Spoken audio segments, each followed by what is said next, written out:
আজিৰ এই ভিডিঅ'টোত মই তোমালোকক ক্লাছ 5ৰ যিখন অসমীয়া কিতাপ আছে অংকুৰণ এই অসমীয়া কিতাপখনৰ পাঠ 8টোৰ নাম কি পাঠ 8টোৰ নাম হ'ল ৰঙৰ ৰহস্য ঠিক আছে এই পাঠটোৰ সকলো প্ৰশ্ন উত্তৰ একেবাৰে সৰু সৰুকৈ আৰু সহজ সৰল ভাষাত তোমালোকক দিম গতিকে ভিডিঅ'টো শেষলৈকে চাই থাকিবা আৰু ভিডিঅ'টো স্কিপ নকৰাকৈ চাবা কাৰণ মই প্ৰশ্ন উত্তৰবোৰ দিয়াৰ লগে লগে কৈও যাম কোনটো পৰীক্ষাৰ বাবে ইম্পৰ্টেণ্ট কোনটো নহয় মই তোমালোকৰ এই হাইলাইটাৰটো দি হাইলাইট কৰি যাম যোনবোৰ পৰীক্ষাৰ বাবে ইম্পৰ্টেণ্ট আৰু যোনবোৰ পৰীক্ষাত নাহে সেইবোৰ এনেকৈ ক্ৰছ চিন মাৰি যাম ঠিক আছে গতিকে তোমালোকে ভিডিঅ'টো শেষলৈকে চাবা আৰু ভিডিঅ'ৰ মাজতে মই বহুত ইম্পৰ্টেণ্ট কথাও ক'ম যিবোৰ তোমালোকৰ পৰীক্ষাৰ বাবে আৰু লিখাৰ বাবে ইম্পৰ্টেণ্ট হ'ব গতিকে স্কিপ নকৰিবা তোমালোকে এই চেপ্টাৰটো ভালকৈ পঢ়িবা বহুত ধুনীয়া এটা চেপ্টাৰ হয় মই তোমালোকক এতিয়া প্ৰশ্ন উত্তৰবোৰ দি আছোঁ এতিয়া তোমালোকে পাঠটো শুদ্ধ উচ্চাৰণে পঢ়া প্ৰথম প্ৰশ্ন হ'ল এইটো গতিকে তোমালোকে পঢ়িবা এইটো নেক্সট তোমালোকৰ উত্তৰ দিয়াৰ ক খ গ ঘ ঙ এইকেইটা মই চাম ঠিক আছে এইকেইটা দি আছোঁ এতিয়া উত্তৰ দিয়াৰ ক নম্বৰ প্ৰশ্নটো কৈছে তোমালোকক আদিম মানুহে ক'ত বাস কৰিছিল তেওঁলোকে ৰঙীন ছবি ক'ত আঁকিছিল এটা প্ৰশ্নতে দুটা প্ৰশ্ন দি দিছে হয় গতিকে প্ৰথম প্ৰশ্নটো উত্তৰ দিবা আদিম মানুহে গুহাত বাস কৰিছিল চোৱাচোন আদিম মানুহে ক'ত বাস কৰিছিল প্ৰশ্নটোত ক'তটো মেইন প্ৰশ্ন হয় সেইকাৰণে ক'ত জেগাত কি লিখিবা গুহাত মই যে ক'লা কালাৰ কৰি দিছোঁ সেইটো লিখিবা আৰু বাকী চব প্ৰশ্নতে আছে চোৱা প্ৰশ্নৰ লগত মিলিছে একদম ধুনীয়াকৈ মিলিছে হয় খালি ক'তৰ জেগাত গুহাত লিখি দিছোঁ গতিকে গুহাতটো মুখস্থ কৰিলে স্পেলিং তোমালোকৰ হৈ যাব বাকী প্ৰশ্নতে আছে নেক্সট তেওঁলোকে ৰঙীন ছবি ক'ত আঁকিছিল এইটো সুধিছে উত্তৰ দিবা তেওঁলোকে ৰঙীন ছবি গুহাৰ বেৰত আঁকিছিল ঠিক আছে এতিয়া ক'ত এইটো মেইন প্ৰশ্নটো কোনটো ক'তৰ জেগাত কি লিখিবা গুহাৰ বেৰত আৰু বাকী চব প্ৰশ্নত আছে এতিয়া খ নম্বৰ প্ৰশ্নটো চাওঁ খ নম্বৰ প্ৰশ্নটো কি কৈছে তোমালোকক খ নম্বৰ প্ৰশ্নটো কৈছে সূৰ্যৰ পোহৰত কেইটা ৰং থাকে সেই ৰংকেইটাৰ নাম কি উত্তৰ লিখিবা সূৰ্যৰ পোহৰত 7টা ৰং থাকে ঠিক আছে এতিয়া কেইটা এইটো মেইন প্ৰশ্ন গতিকে কি লিখিবা 7টা ঠিক আছে আৰু সেই ৰংকেইটাৰ নাম কি সুধিছে গতিকে লিখিবা সেই ৰংকেইটাৰ নাম কি জেগাত লিখিবা বেঙুনীয়া ঘন নীলা নীলা সেউজীয়া হালধীয়া সুমথিৰা আৰু ৰঙা এতিয়া গোটেইবোৰ ৰং তোমালোকে চিনি পোৱা চাগে কিন্তু বহুতে সুমথিৰা মানে বুজি পোৱা নাই সুমথিৰা মানে কি জানা অৰেঞ্জ কালাৰ কমলা ৰং ঠিক আছে এতিয়া আমি গ নম্বৰ প্ৰশ্নটো চাম গ নম্বৰ প্ৰশ্নটো তোমালোকক কৈছে আমি বস্তু এটা কেতিয়া দেখোঁ আন্ধাৰত থকা বস্তু দেখা নোপোৱাৰ কাৰণ কি উত্তৰ হ'ব আমি বস্তু এটা কোনো বস্তুৰ পৰা পোহৰ প্ৰতিফলিত হৈ আমাৰ চকুত পৰিলে দেখোঁ কেতিয়াটো মেইন প্ৰশ্ন কেতিয়া জেগাত কি লিখিবা কোনো বস্তুৰ পৰা পোহৰ প্ৰতিফলিত হৈ আমাৰ চকুত পৰিলে বাকী আমি বস্তু এটা আৰু দেখোঁ প্ৰশ্নতে আছে নেক্সট আছে আন্ধাৰত থকা বস্তু দেখা নোপোৱাৰ কাৰণ কি তোমালোকে পেৰাগ্ৰাফ চেঞ্জ কৰিবা পেৰাগ্ৰাফ চেঞ্জ কৰি লিখিবা আন্ধাৰত থকা বস্তু দেখা নোপোৱাৰ কাৰণ হ'ল পোহৰৰ অভাৱ কিটো মেইন প্ৰশ্ন গতিকে কি জেগাত কি লিখিবা পোহৰৰ অভাৱ বাকী চব প্ৰশ্নতে আছে ঠিক আছে এতিয়া ঘ নম্বৰটো তোমালোকক কি কৈছে তোমালোকক কৈছে বগা ৰং কেনেকৈ সৃষ্টি হয় চক পেঞ্চিলডাল বগা দেখাৰ কাৰণ কি উত্তৰ লিখিবা বগা ৰং 7টা ৰং মিলি সৃষ্টি হয় ঠিক আছে কেনেকৈ এইটো মেইন প্ৰশ্ন কেনেকৈ জেগাত কি লিখিবা 7টা ৰং মিলি আৰু সৃষ্টি হয়তো প্ৰশ্নতে আছে মানে আল্টিমেটলি তোমালোকে যোনটো মই ক'লা কালাৰে হাইলাইট কৰি দিছোঁ সেইটো ভালকৈ মুখস্থ কৰা আৰু স্পেলিং সহকাৰে সেইটোৱে মুখস্থ কৰা বাকীবোৰ প্ৰশ্নতে পাবা তোমালোকে ঠিক আছে চক পেঞ্চিলডাল বগা দেখাৰ কাৰণ কি উত্তৰ লিখিবা চক পেঞ্চিলডাল বগা দেখাৰ কাৰণ হ'ল চক পেঞ্চিলডালৰ পৰা 7টা ৰঙেই প্ৰতিফলিত হৈ আমাৰ চকুত পৰে ঠিক আছে এইখিনি লিখি দিলেই হৈ যাব এতিয়া 19 নম্বৰ প্ৰশ্নটো উত্তৰ চোৱা কি কৈছে মানুহে দেখাৰ দৰে সকলো প্ৰাণীয়ে ৰংবোৰ নেদেখে ৰং দেখা পোৱা প্ৰাণীবোৰ কি উত্তৰ লিখিবা ৰং দেখা পোৱা প্ৰাণীবোৰ হ'ল কিটো মেইন প্ৰশ্ন কিৰ জেগাত লিখিবা গৰিলা গিবন চিম্পাঞ্জী ওৰাং উটাং জাতীয় বন মানুহ আৰু কিছুমান চৰাই ঠিক আছে এইখিনি লিখিলে হৈ যাব এতিয়া ভিডিঅ'ৰ মাজতে তোমালোকক কথা এটা কৈ দিওঁ তোমালোকে যদি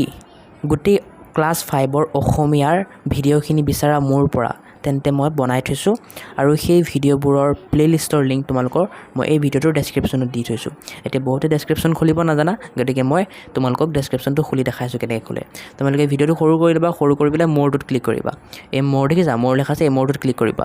ক্লিক কৰি তোমালোকৰ এনেকুৱা এটা পেজ দেখা পাবা চোৱা এনেকুৱা এটা পেজ দেখা পাবা ইয়াতে দেখা আছে ডাউনলোড PDF ঠিক আছে ডাউনলোড PDF মানে মই যে তোমালোকৰ এই ভিডিঅ'ত যিবোৰ তোমালোকৰ প্ৰশ্ন উত্তৰ দি আছোঁ সেইবোৰ যদি তোমালোকৰ PDF ফৰ্মেটত লাগে তেন্তে তোমালোকে ইয়াত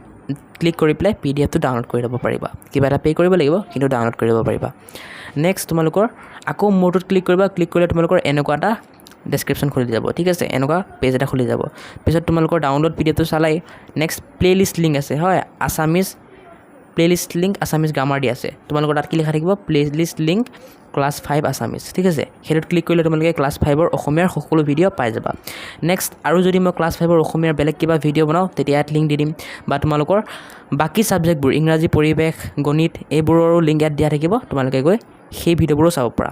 আৰু মোৰ হোৱাটছএপ চেনেলৰ লিংক আছে ক্লিক কৰি হোৱাটছএপত ফ'ল' কৰি দিবা আৰু ইনষ্টাগ্ৰামত চাৰ্চ কৰি ফ'ল' কৰি দিব বুলি আশা কৰিলোঁ এতিয়া আমি উত্তৰ দিয়াৰ গোটেইখিনি চালোঁ এতিয়া আমি কাৰ কি ৰং মিলোৱা এইখিনি চাম গতিকে আকাশখন কি ৰং নীলা গতিকে নীলাৰ লগত মিলাবা গছৰ পাতৰ ৰং কি সেউজীয়া গতিকে সেউজীয়াৰ লগত মিলাবা গাখীৰৰ ৰং বগা সৰিয়হ ফুল হালধীয়া চুলিতাৰি মানে চুলি আৰু দাড়ি কলা বেঙেনা বেঙুনীয়া ঠিক আছে এনেকৈ মিলাই লোৱা বাকী পৰীক্ষাত লিখোঁতে সময়ত বা তোমালোকৰ স্কুলত বহীত লিখোঁতে সময়ত এনেকৈ লিখিবা উত্তৰ বুলি দি পেলাই এনেকৈ লিখিবা পৰীক্ষা বহি বা স্কুলৰ বহীটো মিলাই দিব নোৱাৰিবা ডাইৰেক্ট কিতাপৰ নিচিনা গতিকে আকাশখন নীলা গছৰ পাত সেউজীয়া ঠিক আছে মাজত এটা চিন দি দিবা এনেকৈ হাইফেন দি দিবা ঠিক আছে এতিয়া তোমালোকৰ এই মিলোখিনিৰ পিছত খালী ঠাই পূৰ কৰা দিয়া আছে ঠিক আছে মই ফাৰ্ষ্ট এবাৰ কৈ দিছোঁ পিছত মই তোমালোকক স্পেলিংকেইটা দেখাই দিম ঠিক আছে ঘৰিয়ালে বোলে সকলো বস্তুৰে ৰং ডেজ দেখে কি হ'ব মটীয়া আটাইকেইটা ৰঙৰ পোহৰ শুহি লোৱা বস্তুক আমি কলা দেখোঁ ঠিক আছে ৰঙৰ ৰহস্য ভেদ কৰা বিজ্ঞানীজনৰ নাম ছাৰ আইজাক নিউটন এতিয়া মই তোমালোকক দেখাই দি আছোঁ ইয়াত চোৱা অ'কে ইয়াত চোৱা চাই লোৱা তোমালোকে ঘৰিয়ালে বোলে সকলো বস্তুৰ ৰং মটীয়াহে দেখে এইটো লিখিবা খালী ঠাইটোত এইখিনি লিখি দিবা ঠিক আছে আটাইকেইটা ৰঙৰ পোহৰ শুহি লোৱা বস্তুক আমি কলা দেখোঁ এই খালী ঠাইত কি লিখিবা কলা গ নম্বৰটো ৰঙৰ ৰহস্য ভেদ কৰা বিজ্ঞানীজনৰ নাম ছাৰ আইজাক নিউটন এই খালী ঠাইত কি লিখিবা ছাৰ আইজাক নিউটন অ'কে এতিয়া আমাৰ খালী ঠাইখিনিও হৈ গ'ল এতিয়া সঁচা নে মিছা লিখা এইখিনি কৰিম আমি ঠিক আছে সঁচা নে মিছা লিখা ইয়াৰে ক নম্বৰ প্ৰশ্নটো হ'ল আদিম মানুহৰ ৰঙৰ প্ৰতি আকৰ্ষণ আছিল গতিকে এইটো উত্তৰ কি হ'ব সঁচা ঠিক আছে নেক্সট খ নম্বৰটো কৈছে আঘোণ মাহৰ পথাৰ সেউজীয়া উত্তৰ হ'ব মিছা কাৰণ আঘোণ মাহৰ পথাৰ কি হয় আঘোণ মাহৰ পথাৰ সোণালী কালাৰৰ নিচিনা হয় গ নম্বৰটো তোমালোকৰ কি হৈছে মৌ মাখিয়ে হেনো ৰঙা ৰং ধৰিব নোৱাৰে উত্তৰ হ'ব সঁচা মৌ মাখিয়ে সঁচাকৈ ৰঙা ৰং ধৰিব নোৱাৰে ঘ নম্বৰ কি কৈছে কিছুমান চৰাইয়েও আমাৰ দৰে ৰং চিনি পায় উত্তৰ হ'ব সঁচা ঙ নম্বৰটো কি কৈছে আমাক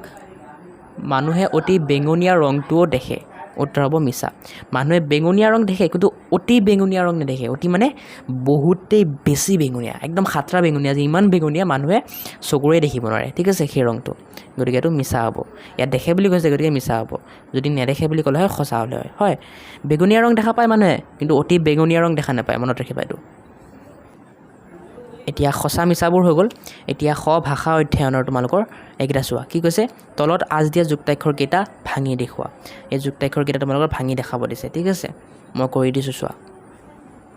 গতিকে তোমালোকে সেই প্ৰশ্নটোৰ উত্তৰ এনেকৈ লিখিবা নিশ্চয় শব্দটোৰ যুক্তাক্ষৰ কোনটো এইটো হয় এইটো যুক্তাক্ষৰটো ভাঙিলে কি হ'ব তালিবীয়া সযোগ প্ৰথম চ অষ্ট শব্দটোৰ যুক্তাক্ষৰ এইটো ভাঙিলে কি হ'ব তন্তীয়া সযোগ ত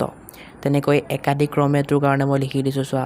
আৱিষ্কাৰৰ কাৰণে লিখি দিছোঁ পেঞ্চিলৰ কাৰণে লিখি দিছোঁ বিজ্ঞানী শব্দটোৰ কাৰণেও লিখি দিছোঁ চিম্পাঞ্জিৰ কাৰণেও লিখি দিছোঁ আৰু বায়ুমণ্ডলৰ কাৰণেও লিখি দিছোঁ তোমালোকে চাই ভিডিঅ'টো প'জ কৰি লিখি ল'বা অ'কে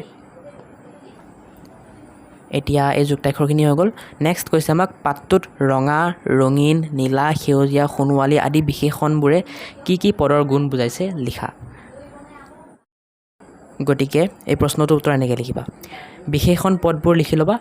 যেনেকৈ ৰঙা ৰঙীন নীলা এইবোৰ লিখি ল'বা আৰু এইপিনে গুণ বুজোৱা পদবোৰ লিখিবা যিটো পাঠত লিখিছে ঠিক আছে যেনেকৈ ৰঙা বিশেষণ পদটো পাঠত কোনটো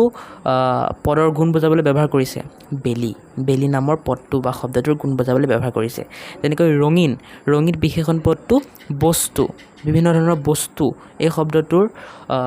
গুণ বুজাবলৈ ব্যৱহাৰ কৰিছে হয় তেনেকৈ নীলাটো আকাশ শব্দটোৰ কাৰণে ব্যৱহাৰ কৰিছে সেউজীয়াটো পথাৰৰ কাৰণে আৰু তেনেকৈ সোণোৱালীটো শইচ বা শস্য লিখিলে হ'ল সোণোৱালী বিশেষণ শব্দটো শইচৰ কাৰণে ব্যৱহাৰ কৰিছে ঠিক আছে এতিয়া তোমালোকৰ এইকেইটা হৈ গ'ল এতিয়া নেক্সট তোমালোকক কৈছে তলত অৰ্থৰে সৈতে শব্দ দিয়া হৈছে সেই শব্দবোৰেৰে বাক্য সাজা মানে ইয়াত আমাক শব্দ দিয়া আছে যেনেকৈ ৰং বহুৰঙী ৰঙীন এই শব্দবোৰ দিয়া আছে আৰু ইহঁতৰ অৰ্থ দিয়া আছে আমাক কি কৰিব দিছে বাক্য সাজিব দিছে ঠিক আছে মই সাজি দিছোঁ চোৱা তোমালোকে উত্তৰ বুলি লিখি পেলাই লিখিবা ৰং মানে কি দিছে আনন্দ বা ধেমালি এইটো যদি বাক্য ৰচনা কৰিলে কি হ'ব বহাগ বিহু হৈছে ৰঙৰ উৎসৱ ঠিক আছে মানে আনন্দ ধেমালিৰ উৎসৱ নেক্সট এইটো ৰং মানে কি বৰণ ঠিক আছে এইটো ৰঙে কি বুজাইছে বৰণ স্পেলিং একেই উচ্চাৰণ একেই কিন্তু অৰ্থ বেলেগ বাক্য কি হ'ব মই ৰঙা ৰং ভাল পাওঁ চিম্পল বাক্য একদম হয় আৰু তোমালোকে বাক্য ৰচনা কৰিলে মনত ৰাখিবা যোনটো শব্দ দি বাক্য ৰচনা কৰিছা সেইটো শব্দ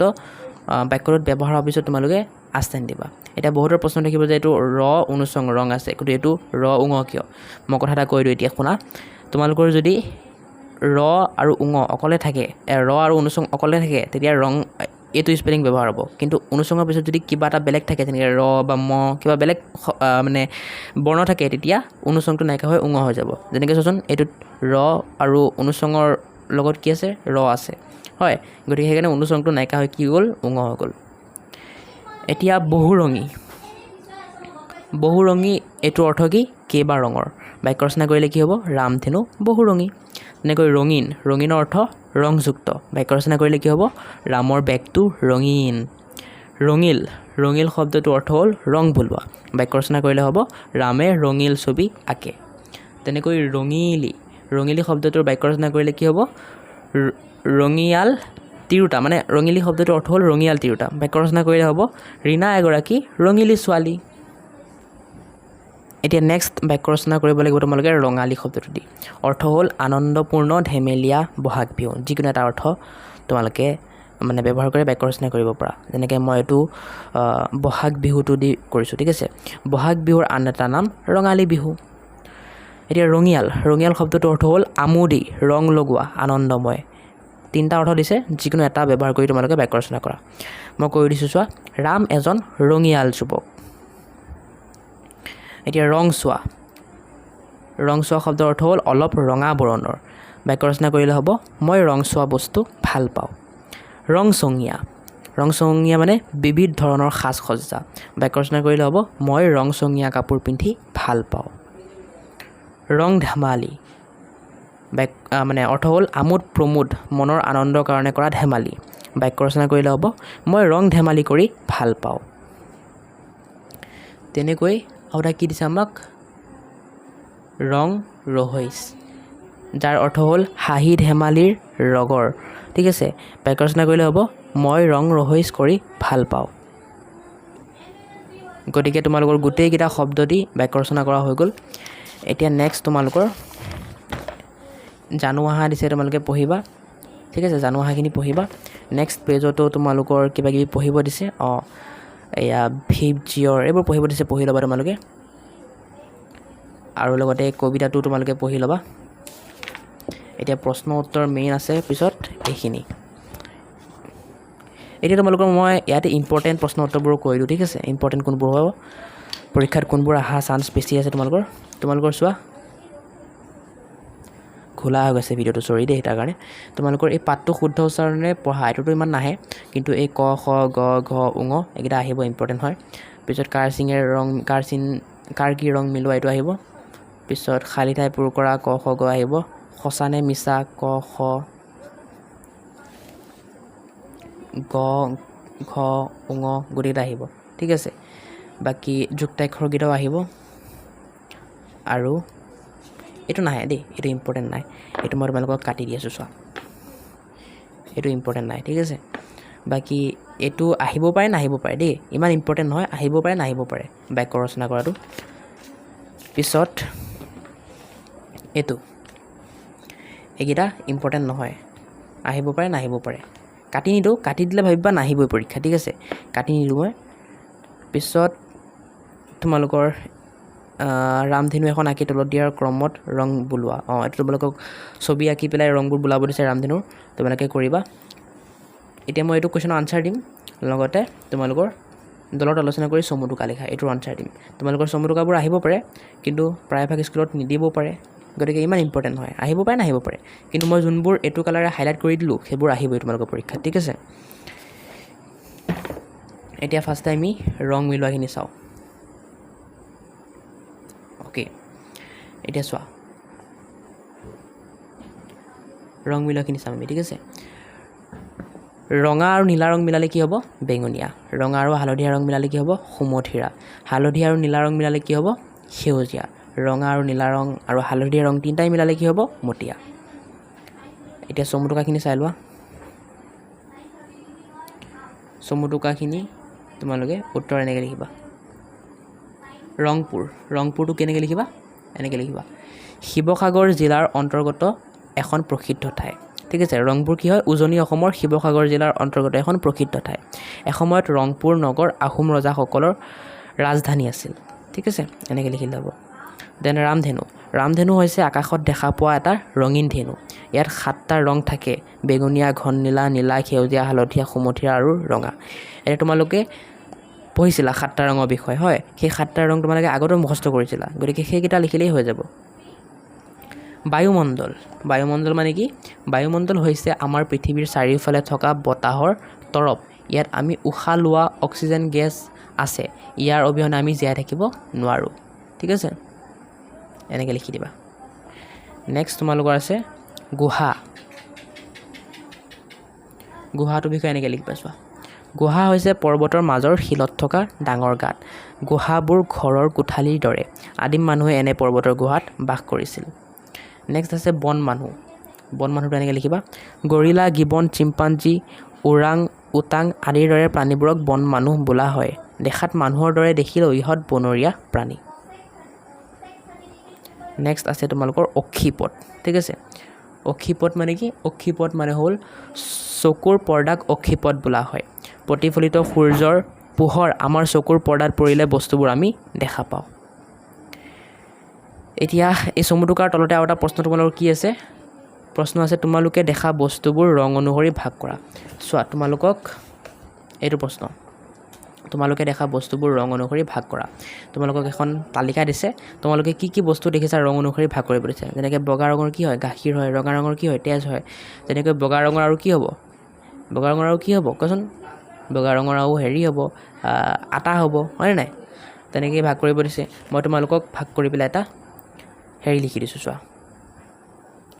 তোমালোকক ভাগ কৰি পেলাই মই দি আছোঁ এতিয়া তোমালোকে এই প্ৰশ্নটোৰ উত্তৰ এনেকৈ লিখিবা চোৱা মই তোমালোকক ধুনীয়াকৈ চাৰ্ট এখন বনাই দিছোঁ তোমালোকে ইয়াৰ পৰা লিখি ল'ব পাৰিবা ঠিক আছে বাকী এইটো ইমান পৰীক্ষাৰ বাবে ইম্পৰ্টেণ্ট নহয় এতিয়া ইয়াৰ পিছত নেক্সট প্ৰশ্নটো আছে আমাৰ এইটো অ'কে এইটো আছে ভিপজিঅৰৰ দৰে 7টো ৰঙৰ প্ৰথম আখৰবোৰেৰে অসমীয়া শব্দ এটা গঠন কৰা যেনেকৈ ভিপজিঅৰ ইয়াত 7টা ৰঙৰ প্ৰথম আখৰবোৰ আছে হয় ভি মানে ভায়লেট আই মানে ইণ্ডিগো বি মানে ব্লু তেনেকৈ অসমীয়া শব্দবোৰৰ প্ৰথম আখৰেৰে বনাব দিছে যেনেকৈ বেঘনী সেহাসুৰ বে মানে বেঙুনীয়া ঘ মানে ঘন নীলা নি মানে নীলা সে মানে সেউজীয়া হয় মই বনাই দিছোঁ লিখি ল'বা এতিয়া নেক্সট তোমালোকৰ প্ৰকল্প আছে প্ৰকল্পখিনি তোমালোকে নিজেই কৰিব লাগিব নিজেই কৰিব দিছে যেনেকৈ ছবিবোৰ ৰং বুলোৱা ঠিক আছে এইটো মই কি কৰি দিম এইটো তোমালোকে নিজেই কৰিবা তেনেকুৱাই প্ৰশ্নবোৰ দি আছে প্ৰকল্পত তোমালোকে নিজেই কৰিবা ঠিক আছে পৰীক্ষাৰ বাবে ইম্পৰ্টেণ্ট একদমেই নহয় পৰীক্ষাত নাহে এইবোৰ কেতিয়াও নাহে ঠিক আছে এতিয়া চেনেলটো ছাবস্ক্ৰাইব কৰি ল'বা তোমালোকে আৰু ভিডিঅ'টো কেনেকুৱা লাগিল কমেণ্ট কৰি কৈ দিবা নেক্সট ভিডিঅ'ত মই তোমালোকক পাঠ 9 ফটো আৰু শকুৱাৰ সৰিয়াল দি দিম তোমালোকে সেইকাৰণে চেনেলটো ছাবস্ক্ৰাইব কৰি ৰাখিবা আজিলৈ বাই বাই